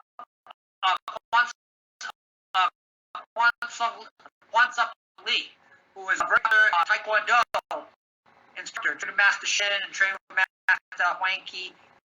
Master Shin was Chuck's original Taekwondo instructor, and of course, Huang Qi was the president of the Taekwondo Association. But Kwan Sung Lee and Do Sung Lee were two Korean brothers that taught here in Japan. Well, yeah, but you know, Kwan Sudo has a large contingent of Kenpo today. So that's not even scratching the surface of Kenpo. You know, we haven't even gotten to your favorite area. We haven't even talked yet about Filipino Kenpo. Yeah, I was thinking. And Korean Kenpo. Let me ask you this, Joe. Okay. So you were saying that Okinawa was a hub, but Philippines, Mindanao was also a hub. And they were doing kuntaos. I mean, they weren't which kuntao. Is there a connection to kuntao Kenpo? Of course. Yeah. Oh, wait. What does it translate to? Shaolin. No, fist something. It translates to the way of fist. Okay, I was close. So when a lot of people look at kuntao, they look at it and go, "Wow, looks like Kenpo." I'm a tall Dutch guy. I don't want to squat down in the mud like the Indonesians. So Dutch kuntao is a lot more upright. And again, that's also in correlation to the geographic location in relationship to Fujian, or which we do in the old Crown Wilkes we'd call it Phuket, right? So again, because of that, White Crane Kung Fu, Five Ancestor Fist, Fukian White Crane. That whole Gocho Kuen, the Five Ancestor Fist, if you remember books by Joseph Guo, you know, that all came from that area. And again, yet another Southern Kung Fu system. When you look at it, you look at Wing Chun, you look at Southern Mantis, you look at Wei Chi Ru, you look at Southern White Crane, they all look like they came from the same neighborhood. Character 2 abduction stance, open hand, spear hand to the eye, or the Phoenix Eye Fist. That's from Fujian province, right? Yes. From Fujian province.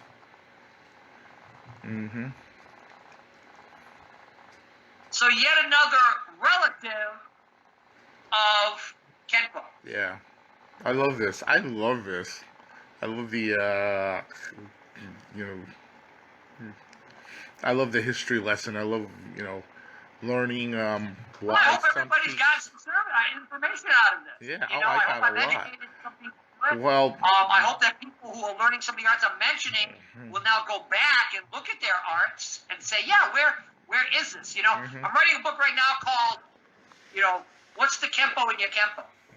I get a autographed copy. What separates? Say again. I get an autographed copy. Oh, good. And of course, pay for that autograph copy.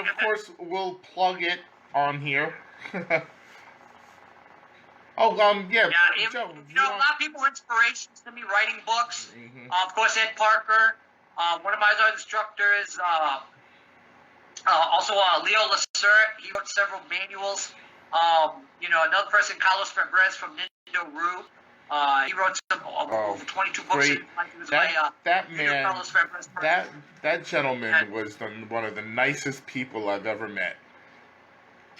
Sensei Carlos. And he was part of my training in Okinawa and Nippon Kenpo as well. So he was one of the nicest persons. I love that guy. He was, I was sad. I mean, I had the opportunity. I met him twice. Well, I met him once at David Falcaro's event. It was the year after that big one that you were at, his last one. I met him, and then I met him at Greg Duncan's event, and he even remembered me. He said, "Hi, how are you doing?" So I was very honored because he's nice, very gentle but deadly. That's how. Oh yeah. He was such very deceptive. A lot of people would sit there and say, "Oh, he can't get out of his own way until he moved." Yeah. And I had my own students that were like, big guy. And he goes, "Man, that dude moves like a cat." And I went, "Yeah." That's the best one. That's the most dangerous ones. The ones that are very deceptive. I try to be deceptive too. Like I try. I don't want people to think that I know anything. Well, later on, we called him Kage Tora, the Shadow Tiger. Because he could pounce on you like a tiger and move like a shadow from the ninjutsu training. So, it was this very intriguing individual, very diversified, and always the student. was not caught up in being, I'm the Grand Master, I'm the founder. That's the way. You have to No, have the he student didn't. mentality. I swear, that man didn't have an egotistical bone in his body, and if it did, it died from loneliness. Okay? It was like, that's the way he was. He was just, Carlos Perez.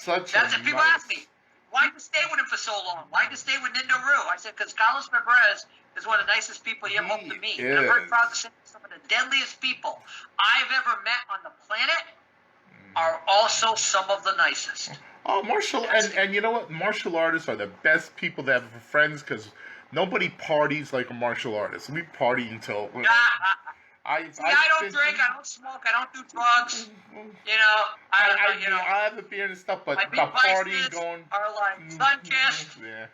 And but the fun. They're I've always had the best times I've had with my martial art friends. Just partying and just just having a great time.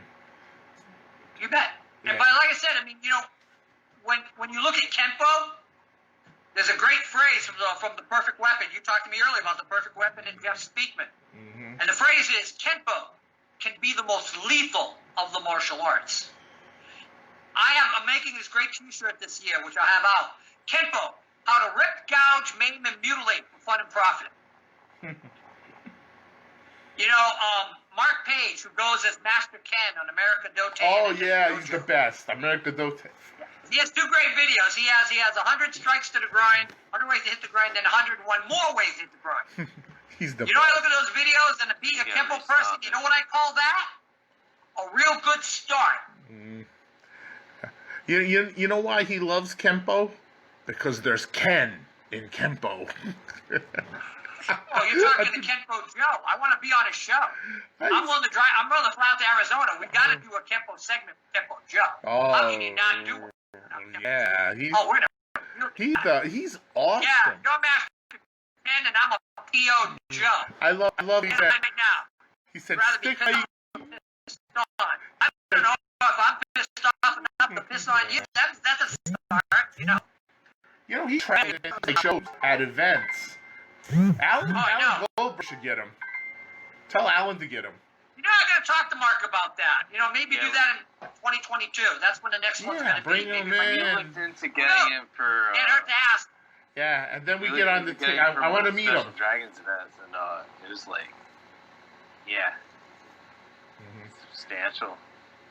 Joe, we got to be at the same table for dinner. At the thing. We got to get our panel on the same dinner at the same table. I don't know. These days they normally put me at table 1. Oh, I don't want to be table. I work for Alan Goldberg. I'm Wikipedia Joe. I don't want to be at table 1. You're too far from the buffet table. No, I am. I'm right next to it. That's table 1 is next to it. Oh, I want to be at table 1. But anyway, first of all, since you mentioned him, let's mention Alan Goldberg. For those of you who want to see me and listen to what I have to say, like you're listening here, check out the Alan Goldberg Power Hour on YouTube. Also, check out VeroHive.com.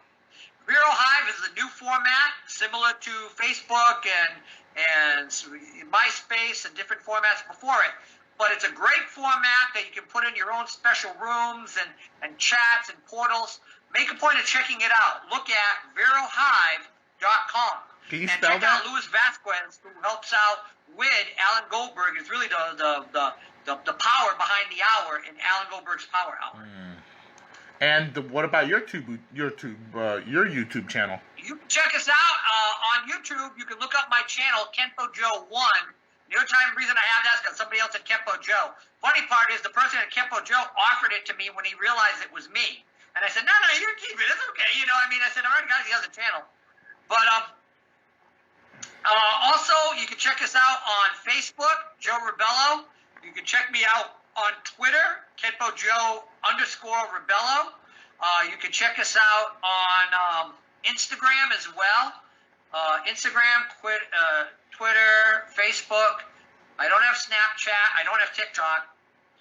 Zigzag. TikTok. I don't even know how that works. But anyway, I know I should get more on that. But of course, we're on YouTube, like we mentioned. So check it out. We got over, I think, 165, 170 videos. Also, my television program, Martial Arts Today TV. and my other program, Rebellos Kenpo Karate. We're in 9 major cable systems all throughout southeastern Massachusetts, and of course, we're on YouTube. And you're also we were on talking here. about Kenpo. You're also on here, Falcon Talk. And we're also on here.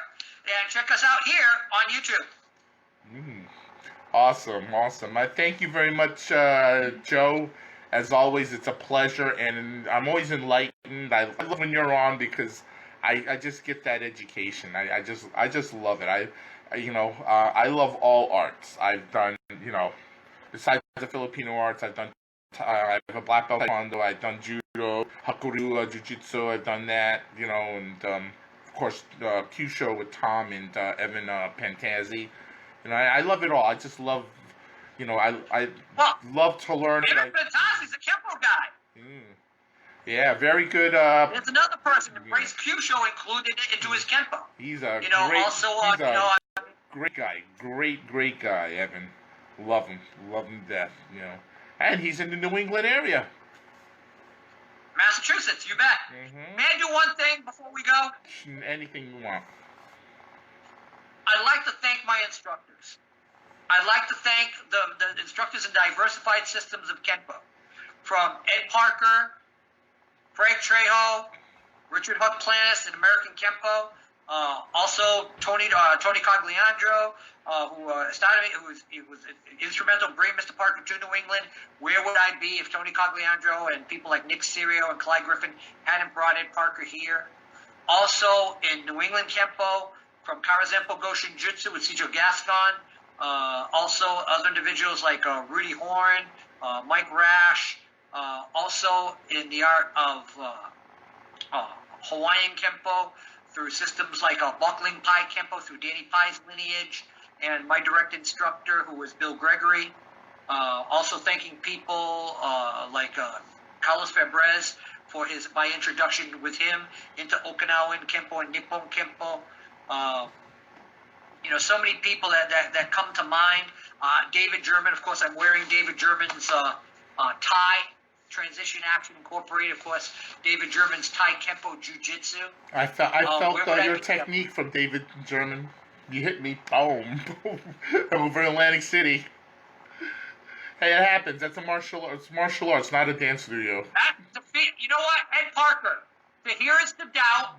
To see is to be deceived, like a magician. To feel is to believe. Oh yeah. I got my lessons from Ed Parker by him demonstrating on me at different seminars. And then I'd ask him afterwards, Mr. Parker, how do you do a heel pump? He kind of looked at me and go, I'm sorry, I didn't say it right that way. Mr. Parker, how do you do a heel pump? Because you just compressed my cervical vertebrae, and I thought you were going to snap my neck and kill me on the spot. And that's how, and then he would enlighten me in regards to that, right? Question about technique. Yeah, but when you get hit, I'm just so blessed. When we get hit or when we feel pain, we're always laughing. That's how you can tell martial art. You're laughing because you're saying, "That's awesome! Oh, it works!" That's and then you're in pain, but you're laughing. We all got that sadomasochistic element. Because right after that, what else do we say? Do it again. Yeah, exactly. Because I want to know how to do it. Because I want to do it to somebody else. Yeah. Oh, we're crazy. We're a crazy breed. We're a fun breed. We're the best people. We're the best people to have as friends. There you go. We are the best people to have as friends. All those non-martial artists we're the best people to have as friends. Nobody's as loyal and nobody's as protective. Nobody's as fun to be with than us martial artists. All right. Thank you. Not in the mail, but thank you for the compliment. Keep going. There you go. but thank you so much. Great way to start out the year with Falcon Talk. I just love it. Next week, I definitely want to talk about season 3. It's crazy. It's, guys gotta watch it. I mean, I'm just like blown away with, I guess I'm blown away with anything that's martial arts. But it's just, I feel like sometimes when I'm watching this, I feel like I'm 17 years old. All over again. Oh, you were when it came out, right? Yeah. I was 19. 84. I was 19. But also, like I posted, if anything, Cobra Kai has taught us that 1980s rock is the best music around. Because the stuff Well, they have who's the today. big promoter for the TV? Who's the big promoter for the TV series right now? D. Snyder. Yeah, Right, with he was sister. on it. He was on it. Oh, really? See, I haven't seen the third season yet. Okay, I'm sorry, but watch it. Watch Oh, no it. problem. Everybody's been spoiling it. I don't care. Just tell me. You know, it's fine. Just no problem. watch it. Because we'll discuss it next week. You know, it's one of those fun things to discuss. And since with this broadcast in Kenpo, I'm starting to dig deeper into it too. That about the arts, about Miyagi-Do. Well, look up one of the legacies in the Philippines, and that's Manchurian Kenpo. Manchurian Kenpo. Look who taught it in the Philippines, and look who promoted it in the Philippines. And also, our buddy Remy Priestess, by the way, was also a Kenpo black belt. Manchurian. And there are elements of Kenpo in modern Chinese, especially in the empty hand forms. Yes. It's not just Shotokan, baby. Remy, true legend. Hope we can get Braun back on here. Another one of my instructors. Very honored and privileged to have Yeah, him. hope we can get Braun back on. He's on here. He's on our panel. Great guy. Great. I'm just thankful that I have good people on here. That with your insight and everybody brings something different to the table, and to me it makes me, I feel like a better martial artist, because I can take what you guys share and research it. Maybe if there's a technique, I can try it out and stuff. But it's like you said, I'm always a student. I don't care. I'm always a student. My mindset is the by student. the same token, the Filipino martial arts influenced so many Kenpo systems. Adriano Emperado, Yeah. Filipino. Victor Gascon, Filipino. Marino Tiwanak, Filipino. These were all Filipinos. They all learned to scream in Kali and Chinese, and they incorporate elements of it into their arts. Yes. And a lot of modern boxing too has elements of Boxing was integral. Karazempo techniques originally are all done against boxers. All the early combination techniques are all against boxers. a lot of Except work, like Roddy homage. It's a boxer. Flash Olorde. His uncle was a screamador, and he employed the footwork his uncle taught him. Exactly. Yeah, so I just love it. I'm thankful that we have people like yourself on here. It just educates me. It just educates me, and I hope that people that watch this will also be educated. I will edit this, put this Are you on still recording? YouTube. Yes. I'm still recording. Okay. Can I end with something before we go? Whatever you want, my friend. In honor of Mr. Parker, I come to you with only karate, empty hands. I have no weapons. Or should I be forced to defend myself, my principles, or my honor, should it be a matter of life or death, of right or wrong, then here are my weapons. Karate, my empty hands. Yeah. Kenpo, the law of the fist. Have a good night, everyone. Yeah. I'll tend it also. I just ordered a hoodie, right? And it says I'm not carrying any weapons. I am the weapon. I am the weapon. Yeah, I've seen that one. There you go. Yeah. All right. Good. Yeah. Happy New Year again, sir. Happy New Year to you, Andres. And wow. Andres. Yeah, Andres. Happy New Year, guys. All right. You're going, man. I noticed you. I want to say hi. Don't forget, Joe. Finish the series. Yeah, I'll see what I can do. Season 3. I'll see what I can do. You got it. All right. Good night, gentlemen. Good night. Good, I got it in the bathroom. Don't put that on there. Happy New Year. Hey, so I want to thank everybody for joining us. Of course, I will edit this and post this on YouTube. I keep this video up, and I never take any of the videos down, so I'm going to keep this up on Facebook. It's 2 hours. I'll try to condense it, and of course. Yeah, just send me the link when you get it, so I can put it on Facebook and other social media. You got it, my friend. All right. Good night, everybody, and Happy New Year.